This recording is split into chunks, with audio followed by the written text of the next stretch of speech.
I really don't know if you can make the Burner Superfast any better. I just hit the new Burner Superfast 2.0 for the first time. Pretty good, man.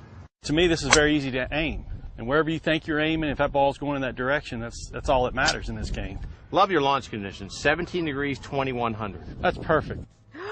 It's white! Had a great trajectory. I mean, I'm hitting it 10, 15 yards further. It's a much easier driver to look at. I think it looks fantastic.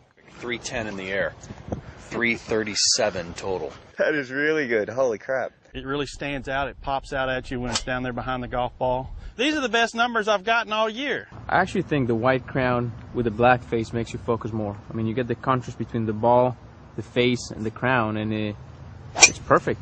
I think it looks great. Well, the very first thing that I noticed about this is how easy it is to get it square. I mean, you can really see the white pop. See, I like that.